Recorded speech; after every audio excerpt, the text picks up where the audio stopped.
I have to hold it. Hello, everybody, and welcome to today's Mike Ames Show. We have got the marvelous Mike Ames, who's a little under the weather today, aren't you, Big Mike? You're a little bit... Yeah. I haven't got the COVID, by the way. I haven't got the COVID. I know that for a fact, but just got a bit of a cold. Sound a bit like Barry White, actually. Yeah. I think it works. Mom's loving it. It's attention-seeking, really. And we're also joined by Tom Phillips, who is here as our guest today, and we're going to talk about NLP, which we'll get into in a minute. Hello, Tom. How are you? I'm very good. How are you doing, Kirsty? How are you, Mike? Yeah, very good. Thank you for joining us today, Tom. We're looking forward to this.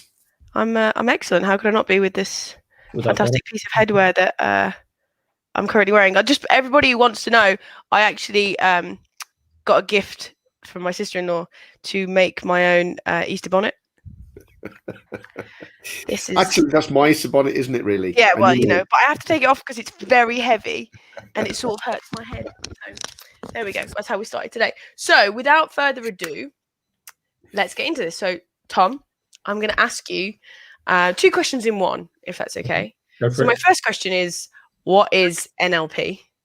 And my second question is, why, as a business owner, should I care? Okay, so NLP, Neurolinguistic Programming, there are lots of definitions out there. There are 2 that I really like. One comes directly from the source itself. So NLP was invented by Dr. Richard Bandler and John Grinder. And I've heard Richard say many times that your subconscious is like a compass. If you give it a direction, it will move you in that direction. And obviously, it will do it at a subconscious level. So it will keep moving in that direction, even when you're not thinking about it. The other definition that I like, and this is one I used to explain to people, is that we are all a bit like computers. So we run programs all of the time. And as you would do with a computer, you've got programs that are really helpful, that are good. And if you can identify the programs that you run that are helpful, so programs called happiness, relaxation, confidence, all those good stuff, you can run them more often if you know what they are. But you've also got programs that are unhelpful. So you've got programs called stress, anxiety, phobia, depression, all the rest of it. If you can identify what the bad programs are, you can change them or you can delete them, just like you would do with a computer. If your computer picked up a virus, you get rid of that pretty quickly. And so that's kind of a bit what NLP is like. Why should you use it in business? It is a brilliant tool for so many different things. At a very fundamental level, it's massively powerful when it comes to communicating more effectively, both when it comes to listening to your colleagues, your customers, your clients, but also when you're talking to them as well, because NLP is very much about the precise use of language and how you use that language to influence people. So again, if you're in a sales role, your ability to influence is massively enhanced by NLP. If you are leading a team of people or managing a team of people, or you've got a team of people in your business and you're self-employed, then it's massively, massively powerful for helping to influence those people at a far more effective level. Can I ask a couple of questions? One, can I ask the listeners? Let me just do this. Really, does anyone use NLP? I think over the years we've all been exposed to it in little ways. Tom's an expert, but I mean, I've read a couple of books on it and done bits and bobs around it. I'm sure that people have, and I'd be interested to see if anyone is using NLP, and if they are, is it useful for them? And then I've got a question for Tom. Really, well, where did it come from in the first place? Yeah. Okay. So started back in the 60s, Dr. Bandler and colleague John Grinder, they started off, they were fascinated by the study of excellence. They want to know what made the people who were at the top of their tree at that time tick, because they had this belief, and they still have it today, that if you could identify behaviors that successful people used on a consistent basis, you could reproduce those behaviors, you could be just as successful. So they were studying sports people, politicians, business people, actors, writers, everybody that they could get to that was top of their tree, to see what it was that they did that made them successful. And the belief was that if you could reproduce those behaviors, you could be almost as successful, if not as successful as those people. There's always a certain amount of natural talent involved. So not everybody can be a Jeff Bezos, not everybody can be a Bill Gates, but you could probably be 80% as successful just by doing what they've done. And why reinvent the wheel? Because if somebody's done something, they've got a successful way of doing it, then it makes sense to reproduce those behaviors. So are you saying then that it's a series of, because NLP is like a concept in a sense. Someone told me it was a big bag of things and lots of things in the bag. It's just a convenient way of saying, well, it's just NLP really, a whole bunch of stuff that vaguely relate to how you think. And when people talk to you, how you react to what they say, and in turn, when you talk to other people, how they react to what you say.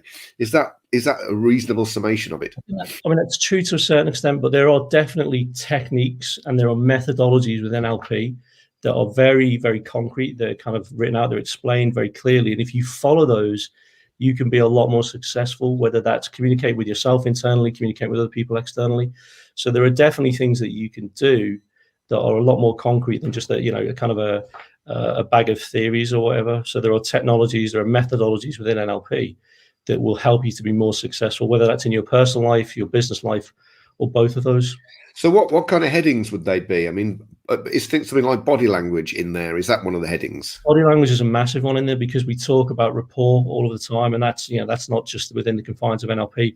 But again, a good NLP practitioner, and certainly somebody at my level who trains NLP, we will teach people how to kind of look at people's body language. I'm not saying you have to analyze it all the time, but you can read certain signals, and then we talk about mirroring and matching. So again, if you're trying to build rapport with somebody, if you can mirror and match their body language, you get into rapport a lot more quickly. Ultimately, you can start to then what we call pace and lead. So you can take them where you want to go with the conversation. And then when you listen to the kind of language they use, are they big detail or big picture versus small detail? Are they very emotive, very articulated in the way that they talk? Are they very quiet, very considered? When you start to match all of those elements of communication, you build rapport far more effectively. And that ultimately allows you to have much better relationships, and you can do it far more quickly. Someone described that to me. I've heard that before, that if a railway train was coming across some open countryside and you just reached out and tried to grab onto it, it would probably rip your arm off, really. Whereas if you get on a horse and you kind of gallop at the same speed, you can reach over and grab it and get on. And that's what that kind of pacing is that you get yourself up to the speed of the person that you want to communicate with till you're at roughly the same speed, then you can leap on. Yeah, and take it where you want. Yeah, I'm very kind of blue sky, very big picture whenever I talk. That's my natural preference. My background in pharmaceuticals, I had to talk to lots of doctors, lots of pharmacists, lots of nurses in a much more smaller detail about anatomy and physiology, about pharmacology. It was a real stretch for me because it wasn't comfortable for me, but I learned to do it. And that ultimately allowed me to be far more successful with the customers that I was talking to at that time. Slight diversion here, and we'll come to questions in a minute because I think there's one or two been put up. We've got a couple. Yeah. How did you get into NLP in the first place, Tom? It was complete fluke. So my last corporate role, I was head of training for a mid-sized pharma company, which at that point was about 600 people. And I had loads of training companies, loads of coaches coming in saying, I'm an NLP coach and I'm an NLP trainer. And I'd be like, so what? And then when I went self-employed and I was on the other side of the table and I was going in and I was talking to heads of training or HR or occupational development, so many people asked me if I was NLP qualified. And I was like, what the hell is it with this NLP? So I went off, I did my practitioner course back in 2008, which is a kind of, normally that's the entry level for most people. And I could see straight away the benefits because back then I was still working with a lot of salespeople in pharma, a lot of leaders and managers. I could see massively how it was going to help straight away. And then my kind of passion for it just developed over the years to the point where I went and did my master practitioner, went and became a trainer. So I worked out in the States with Richard Bandler and became part of his training team. And then I was very fortunate to be invited to be mentored by him for a year. So I had the man himself as my mentor and coach for 12 months, which was incredible. And I still get to work with him, 3 or 4 times a year now when he does his seminars, well, certainly pre-lockdown in London in the US. So I'm constantly learning from the man himself. You never stop. I've heard him tell the same stories so many times, but every time he tells a story, I learn something different. Can we hop over to questions, Kirst? Really yes, we will. So we've had a couple of comments. I want to dig back into that in a second, actually, just something you said. Let's do questions first. Okay, so we've had it's more comments than questions, but I will say is Tom's here to give us sort of a very quick overview because we were talking before this and I would have listened to him for at least 5 hours talking about this. So if you have any questions or queries for Tom, then please let us know in the comments. And also at the end, we're going to go through some sort of a bit more depth. And then at the end, Tom's got some things that you can do right away, some little small hacks for your brain to get right into. So stick around. So first couple of questions. First of all, the most important one. Getting some respect for that Easter bonnet, which Sean. means a lot for me. So thank you very much. And then we've had a couple of people, when you were asking, sort of saying yes, that they do use NLP in their life. And this one's quite interesting. And I wonder your opinion on it. Is he said learn yourself before you use it to help others. How do you feel about that, Tom? I think it's really, really true. You've got to know your own strengths, your own limitations before you go and work with others, whether you're working as a coach or a trainer or whatever. I think that's really, really powerful. And one of the great things about NLP is it does allow you to kind of get inside your own head. And we were talking about this before the show, weren't we? You know, that little voice inside your head is the one voice that communicates you far more than anybody else. Yeah. So make sure that voice is constructive, it's supportive. It can be critically objective. That's absolutely fine, but don't allow it to be destructive and negative, which is the case for a lot of people, quite sadly. Okay, perfect. Okay, let me dig in then. What circumstances in business would you use it? Give us some instances where you would draw upon your NLP skills to give you an advantage, because that's what it's for, isn't it? At the end of the day, to get an advantage from what the situation that you're in. Well, I mean, a great example, I think, is that, you know, we designed our own sales model that we use to train sales teams with, and most of what we do is with the pharmaceutical sector still, but also with med tech. And within NLP, we have what we have within us as human beings. We have what are called strategies. We run these strategies all the time. So you have a strategy for brushing your teeth, you have a strategy for crossing the road, but you also have a strategy for making a buying decision. Yeah, and you follow that strategy religiously. And when you feel comfortable, when every part of that strategy has had its box ticked, you'll make a buying decision. So imagine how powerful it is as a salesperson, to be able to talk to a client or customer, understand what their strategy is for making a buying decision, and then being able to match your product or your service to that decision-making process. You've got a far greater chance of getting a sale at the end of the day because you're more science. How would you do that, Tom? Can you give us an example of how that would work? You really kind of hone in on people's listening skills. And there's a big part of NLP, which is called the meta model, which is about listening. But our decision making, all of our strategies are based around our senses. So we talk about having visual, auditory, kinesthetic, or sight, sound, and touch. We also have smell and taste. So if I was talking to a customer and I said, look, when you bought the last, let's say, car that you bought, what made you make that decision? And they might say something like, well, I'd seen the car on the road. So I'm going, okay, well, that's visual. I'd heard lots of good things about it. That's auditory. So I went for a test drive. That's a physical action. That's kinesthetic. And I felt happy about it, which is another kinesthetic. So I bought it. I can then play that back and go, okay, so you're in the showroom. I can show you several models similar to what you've asked me for, assuming they've kind of give you a spec that they're looking for. Yeah. I can get you to talk to some of the customers who are really satisfied with this car. You can take it for a test drive yourself, so you can feel how good it is. And then when you feel good about it, we can get the paperwork signed. Okay. So you've basically matched their decision-making strategy for when it comes to making a buying decision. You've gone visual, auditory, kinesthetic. Now, that's a very simplified version. There's more stuff that we have to listen out for. No, it will happen massively. That's very interesting that you say that, because some years ago, or many years ago now, I had a couple of salespeople into me when we just started Crimson, actually. I know this is going to sound a bit lame, but I wanted a folder. In those days, there's lots of paper folders. You put things in, you left it with the client. And I'd done some research, got some examples, and I wanted a kind of a mashup of these three examples that I'd got. And this isn't quite what you were saying, but it's not far off. And the first bloke that came in, he got his thing. He got his pitch, his speech, his patter. And regardless of what I said, he wasn't interested. He just wanted to plow through the patter. Mm-hmm. And it's like, well, this is not working for me, because you're not really attuning yourself to how I want to buy something. Yeah. The second guy that came in on the same day was exactly the opposite. He was how you were, how you just described it. So he was listening to me and responding to what I said, presumably how I said it, and he got the business in the end. So I always remember that. So it's a good lesson to learn, isn't it, really, to align yourself, to listen and try and align yourself with the way in which people want to buy things, or just make decisions, I guess, because buying is a decision, isn't it, really, at the end of the day? It's a decision, but we all have that internal strategy. Like I say, you got a strategy for buying decisions. You've got a strategy for brushing your teeth, for getting out of bed in the morning, because these strategies make life simpler for us. If you had to think about these things consciously all of the time, you'd go insane. You had to think about brushing your teeth. If you had to think about having a shower, you just go absolutely mad, because they're the simple things in life. So what happens later in the day when you've consciously got to think about the complicated stuff? So that's really interesting, because it comes back to the name as well, Neurolinguistic Programming. Yeah. You are programming yourself. So when I used to drive to work back in the day, pre-lockdown, weirdly, where I live, I'd follow the same route to work as if I was going to the tip, and then branch off to the tip. So sometimes when I'm going to the tip, I find myself going to work. Yeah. because my program says, oh, well, he's going this route. He must be going to work then. Well, let's just go that way. Yeah. And subroutine kicks in and takes me, oh, bloody hell, I'm on the wrong place. Double back and come back. So you can actually program yourself, is what you're saying here. Yeah, I mean, there's so much you can do with it. And again, a classic example would be phobias. So the number one phobia in the world is public speaking. And that's going to be because most people have got a program in their mind that says, I'm going to cock it up, I'm going to embarrass myself. That's where the phobia comes from. So you can reprogram that to say, well, actually, I can do a really good job. I can be successful. I can be entertaining.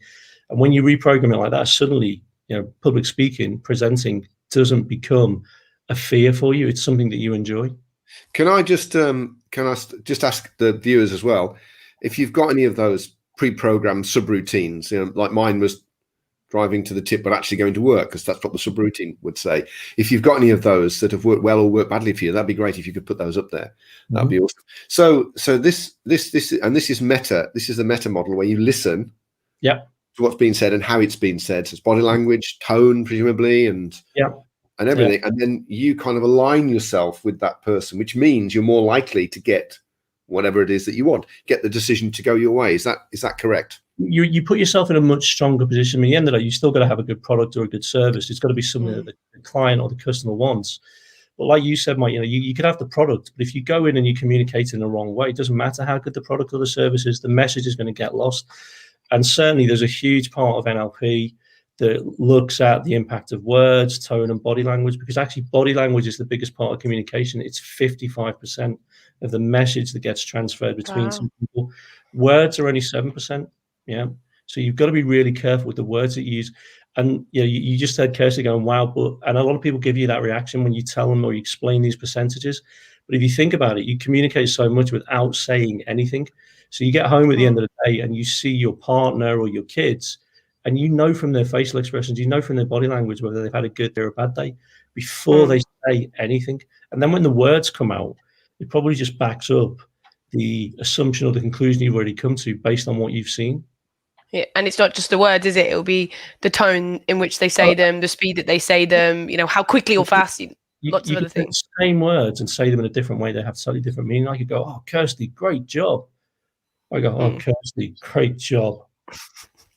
That one sounds a bit more familiar to me, if I'm honest with you. But no, it's very interesting. Why do you think people don't do this? Going back to the salesman that tried to sell me a folder to put my loose leaf sheets of paper in. Do you think it's because we get a bit nervous, or because we're so keen on what we do? We're so keen on our product or service. We believe in it so much, we just want to talk about it. Do you think why do you think it is? That's a huge part of it. If you don't believe 100% in your product or service, why are you selling it? You're kind of shooting yourself in the foot straight from the get-go. If you don't believe in the product or service that you're selling, there's then that you've got that monkey on your back which says, I've got to get a sale. Okay, so you're more inclined. We teach salespeople to talk all of the time. How many of us ever had listening lessons in school? True. It's not something we're taught to do. You have to really, really practice and focus. The only people I know who get taught to listen are the Samaritans, and they have to listen for those little telltale signs that tell them somebody's just having a bit of a whinge, or somebody's actually about to go and do something seriously damaging to themselves. So it's that kind of constant pressure to get the sale, to talk. We, as salespeople, and I was guilty of this myself, we're uncomfortable with silence. We try and fill it. Yeah. And yet at that point, the customer could just be thinking about what you're saying, and you're chattering away, and you're basically moving them further away from where you want them to be. Talking yourself out of a deal. So it's listening, active listening, or call it whatever you will. And we had a guy on the show last year, actually. He's a negotiator, hostage negotiator, and he'd been taught to listen, weirdly. And he was brilliant, wasn't he? He really talked a lot about just the things that you're saying, really.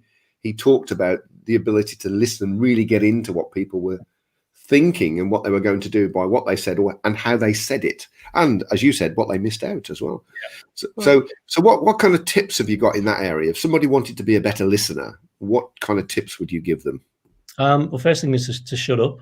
Okay. You've got to kill that natural urge to kind of talk, especially if you are one of the more kind of chatty type of characters that we come across all the time. And we talk about the fact that, most people listen to respond rather than listen to understand. So somebody you ask a question, somebody starts to answer, you're automatically thinking about what you want to say in reply, and you're missing 50, 60% of the information that's coming across to you. So sit back and listen, but don't just listen to the words, listen to the tone of voice and listen to the body language. So actually use your eyes to see what's coming out of that person's body language. Because imagine, it's a stupid example, we talk about this all the time, a customer who sat in front of you going, yes, that's brilliant, I'm really convinced by everything you're telling me and I'm going to buy. Clearly that's incongruent. The words don't match the body language, and you've got to be able to kind of pick up on that. And then more importantly, you've got to be able to call it out, because you've got to be able to say, look, your words are saying one thing but your body language is saying another, possibly not as directly as that, but you've got to do that. And listening just takes practice. So for everybody that's on the kind of the other end of the screen at the moment, go home tonight and really listen to your partner. The first thing that'll happen is they'll get suspicious. All right. And then you can say, well, actually, I was given some food for thought today. How do I really listen? How deeply do I? And there's loads of exercises we do, not just in NLP, but in other areas as well, that really teach people to listen. Could you share one of them? Is it possible? I'm sorry. I'm just going to jump in there, Mike, because we've got a couple of questions and I know we're running out of time. We've got some tips. So I'm just going to jump in. So we've had two questions that are sort of very similar to each other. So first we had Jordan saying that in the current world, with the virtual world that we're having to live in right now, limited body language is making it difficult because you can only really see body language if people have cameras on for the shoulder up. And then Julie said exactly the same thing. Things are different when you're online. So do you have any NLP tips for this current world that we're in right now? How can they get that information when they are not in front of somebody? Yeah, so I think first of all, don't be afraid of the silence. Yeah, the pauses do seem slightly longer virtually, but don't be afraid of that. Yeah, just if you've got to ask a question, then just wait for the other person to reply, because they will reply ultimately. And then listening to what they're saying, but again, using as much information as you've got. So we talk about calibrating all the time, and we can only see faces and shoulders and maybe down to kind of a waist level if we're lucky, if they've got the camera set up in the right way. But really focus in on that and think about what you're seeing at the end of the screen. What most people do in a virtual setting is they look at their own image on the screen, because we're all drawn to our own faces, our own body language. Try and avoid that. So look at the other person and pick up on the language that's coming back, and don't be afraid to call it out, because it might be the only opportunity you've got to speak to that customer or that client for 3 months or 6 months or whatever. So if you feel like something isn't right, tell them that, but obviously do it in a way that works for you, in a way that feels comfortable. So you could say to them, look, it's great that you're agreeing with me, and I get the impression you really kind of want to be on board with us, but I'm also sensing that there's something not quite right. So what have I not told you? What more do you want to know that I can kind of fill in the detail for you? And at that point, if there is something missing, most customers, most clients will go, well, actually, it's this. I'm not sure about your pricing, or I'm not sure about your delivery options, whatever it is. Or they'll just go, actually, no, I'm really happy. And what we've done is we've just misread some of their body language, because there are certain types of personality out there, we call them analyticals, who give away very little with their body language. They look almost as if they switched off, and they haven't. It's just that they're internally processing everything in their brain. They're thinking about what you're saying. They're thinking about what questions they want to ask, but they will appear very, very aloof at times. Wow, I hope that's answered Julie and Jordan's questions, because it's answered mine. So have you got some tips for us then? Have you got some things that, I mean, there's been some great tips already, actually, but have we got a few more things that we can, just before we finish, that we can round up off? I think one of the most powerful ones, and I think everybody will relate to this, think about this: every day you send and receive God knows how many emails. Okay, could be hundreds, could be a couple of dozens, it doesn't matter. How many of those emails do you receive and do you send that start with I hope? So, dear Mike, I hope you're okay. Dear Mike, I hope you had a good weekend. Dear Kirsty, I hope you read the report that I sent you. Think about that word hope for a second, and just think about the images and the feelings that it conjures up. For me, it's always like, I always imagine, the Mother Mary, the Madonna, it's a hope and a prayer. Okay. It is not the most powerful word that you can use in communication, certainly at the start of an email. I teach people, and I've seen so many people train this now, use the word trust. So, hi, Mike, I trust you are well. I trust you had a good weekend. Kirsty, I trust you read the report. And then think about the word trust and the connotation that has. It's far more powerful. The other thing that kicks in here in terms of tips is, in NLP terms, this is what it's called an embedded command. So we talk about language patterns all the time. We can embed commands that slip past your subconscious. what you're hearing every time you read that email from me that says I trust is you're hearing I trust you. And that starts to build trust, because every time you get an email from me, it says, hi, Mike, I trust you. Hi, Kirsty, I trust. You're hearing those words in your head at a subconscious level, and sometimes at a conscious level. I trust you. So I think that's far more powerful than I hope. And I've, there are literally thousands of people around the world now who will start their emails with I trust rather than I hope. I'm definitely going to start doing that, because I use I hope more than I think. I'm going to go look back at my emails and I'm just going to see the word hope every other word. Everybody does it. And at the end, there's something to say, hopefully we can do this, that, and the other. Whereas you say, I trust we can do this, that, and the other. Great tip, I kind of hope I win the lottery at the weekend, but it's probably not going to happen. No. I think if you trust you're going to win it, you're not going to win it either. Probably have There's only certain powers of the word trust. It doesn't go all the way to the end. I respect that. Okay, that's fantastic. And I know one more tip for us. Thinking about written communication. So think about what you've got on your websites. Think about proposals that you write to customers and clients. Okay, more often than not, you'll see things in writing like, if you'd like to place an order, if you'd like more information, right, contact us on this email number or call us on this number. Instead of using the word if, change that to when. So when you're ready to work with us, when you're ready to place an order, that again is far more powerful. Okay, so these are words that we call modal operators. And that becomes far more powerful because it's when you're ready to work with us. There's what we call a presupposition there. So it's presupposing that you're ready to work with me or you're ready to work with us as a company. Yeah, but it's not too pushy, is it? It's kind of gentle. I think it's far more powerful. Yeah. Certainly, if I was on the receiving end, I'd be thinking, actually, when I am ready, I'll give you a call. If it says if, you're thinking, well, do I want to work with you? I don't know. I'll go and have a look at a few of your competitors, or I'll shop around. Great tips. Yeah. Love it. Yeah, it's fantastic. So I've just got one more question that I'm hoping to slip in before I round up, which is this one from Sam, which I actually hear quite a lot when people talk about NLP, is that this line between persuasion and manipulation and ethics. And so what do you feel about this? It's a really good question. It comes up a lot. And I take my steer from a guy called Dr. Robert Cialdini, who is the world's... I know him. Yeah. So you'll know... Yeah, absolutely. So the world's leading expert on influence. And he talks a lot about the difference between influence and manipulation. And I agree with his definition of it. So if you're genuinely doing what you're doing and you're using the skills that you've got for the benefit of the other person, the other people, so you know that your customers, your clients are going to benefit from your product and your service, as well as you benefit from getting the sale. That is influence. If you're just using these skills for your own benefit, that's manipulation. And there are a lot of people out there who've tried this, tried to be manipulative using NLP and other techniques as well. And they're successful to a point, but none of us like to be manipulated. And we normally spot very quickly after the event that we have been manipulated. And we don't go back and we do business with that person because they manipulated us. Good so point. It's a great question. They are almost opposite sides of the same coin. But I really believe that if you are doing what you're doing for the benefit of the other person, whether that's an individual, a company or whatever, that is influence rather than manipulation. Good point. Perfect. Thank you. And then I've just got two more comments, and then I'm going to do a quick roundup because this has been amazing. I could listen to you all day, though.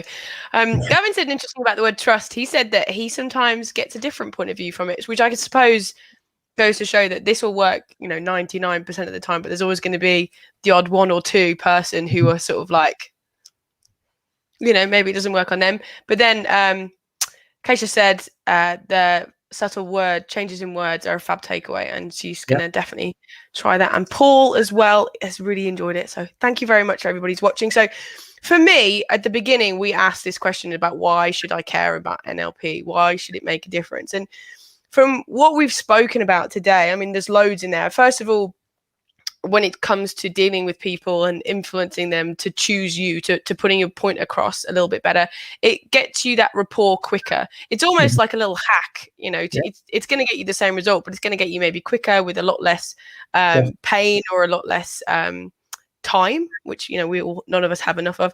And also internally, you can hack your own little brain cells and hack the things that you have got into, whether it's getting rid of bad behavior, that put you in a negative space, or encouraging good behavior like processes, which I imagine is going to be, as a business leader, for things like delegation, learning how to let things go, or learning how to train a team in your own way. So things like that. So for me, it's really clear that NLP is going to give you an edge in business because it's going to give you an edge as a person. And, you know, I think it borders on magic, actually, I've got to say. I think it possibly is as close as we're going to get. On magic, yeah. I mean, Richard Dr. Banner's actually written a book called The Power of Magic, and it's very much about that's how you use it. Hey, You know? I think that when I wrote the promo for this, I put it in because I mean, it isn't magic, obviously, but it kind of seems like that sometimes, doesn't it, really? Mm-hmm. Yeah. Okay, well, okay, so perfect. So thank you so much to Tom and to Mike as well, who has been very good, even though he's, you know, a little bit under the weather. Now, next week, we're speaking to Carl Swansbury about MBOs. Yeah. So if you think of an exit of your business at some point in the future, and I don't mean immediately, the longer you give yourself, the better it is. Tune into Carl. Going to be a good show. It'll be a fantastic week. So thanks again to Mike and thanks again to Tom. It's been fantastic. And we'll see everyone next week. Thank you, Tom. Thanks, guys.